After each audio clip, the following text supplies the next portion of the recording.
Pusuk Buhit atau Puncak Bukit, adalah nama salah satu puncak di pinggir barat Danau Toba.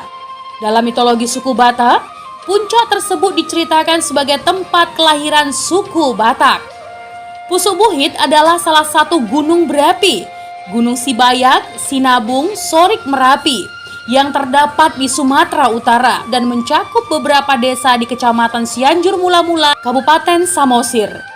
Menurut catatan sejarah, Gunung Pusuk Buhit merupakan anak dari Gunung Api Toba yang meletus 70.000 tahun lalu, yang kala itu abu letusannya mencapai beberapa negara di dunia. Sehingga mengakibatkan perubahan iklim selama beberapa tahun. Pusuk Buhit memiliki ketinggian 1.500 meter dari permukaan laut dan 1.077 meter dari permukaan Danau Toba.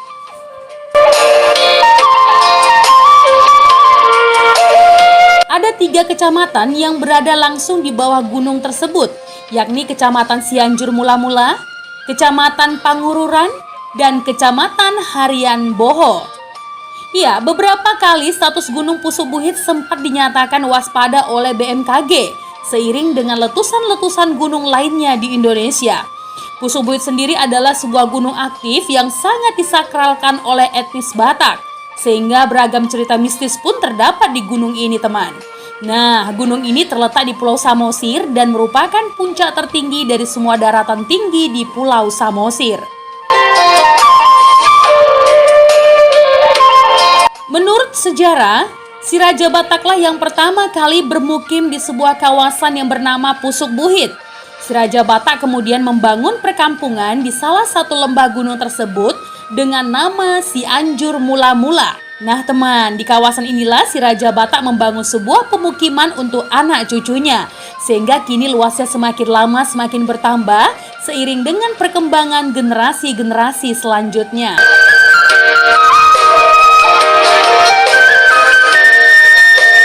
Letak perkampungan itu berada di garis lingkar Pusuk Buhit di Lembah Sagala dan Limbong Mulana. Ada 2 arah jalan daratan menuju Pusuk Buhit. Satu dari arah Tomok atau bagian timur dan satu lagi dari dataran tinggi Tele. Nah teman, Gunung Pusuk Buhit ini merupakan satu dari sekian banyak destinasi para wisata di Sumatera Utara.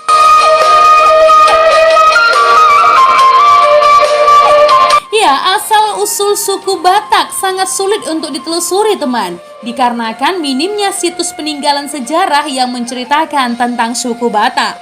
Ahli sejarah nih mengatakan bahwa si Raja Batak dan rombongannya berasal dari Thailand yang menyeberang ke Sumatera melalui semenanjung Malaysia dan akhirnya sampai ke Cianjur Mula-Mula dan menetap di sana. Sedangkan dari prasasti yang ditemukan di Portibi yang bertahun 1208 dan dibaca oleh Profesor Nila Kantisari, yaitu seorang guru besar ahli kepurbakalaan yang berasal dari Madras, India.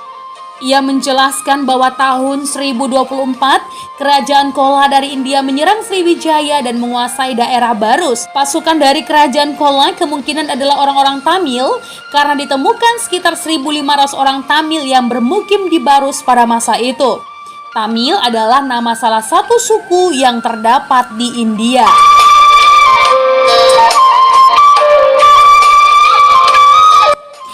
Si Raja Batak diperkirakan hidup pada tahun 1200, awal abad ke-13. Raja Sisingamangaraja ke-12 diperkirakan keturunan si Raja Batak generasi ke-19 yang wafat pada tahun 1907 dan anaknya si Raja Buntal adalah generasi ke-20.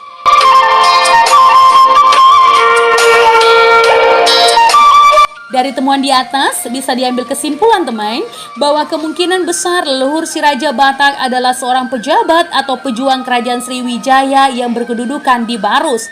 Karena pada abad ke-12 yang menguasai seluruh Nusantara adalah kerajaan Sriwijaya di Palembang.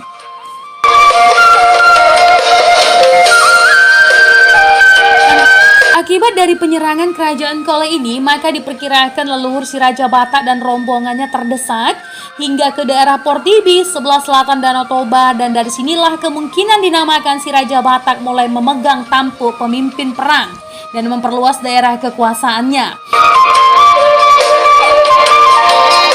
Kali ini perang sampai mencakup daerah sekitar Danau Toba teman, Simalungun, Tanah Karo, Dairi sampai sebagian Aceh dan akhirnya memindahkan pusat kekuasaan di daerah Portibi di sebelah selatan Danau Toba.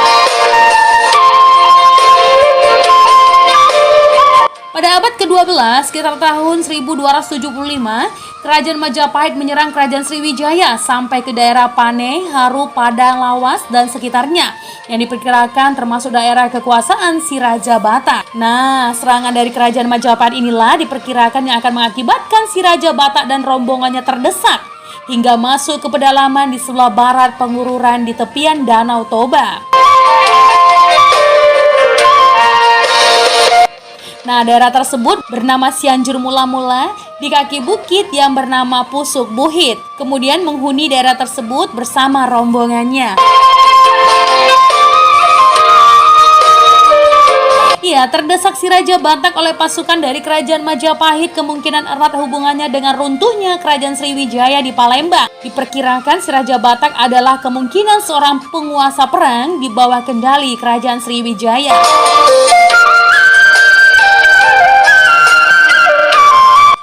Sebutan si Raja Batak bukanlah karena beliau seorang raja teman, akan tetapi merupakan sebutan dari pengikutnya ataupun keturunannya sebagai penghormatan karena memang tidak ada ditemukan bukti-bukti yang menunjukkan adanya sebuah kerajaan yang dinamakan Kerajaan Batak.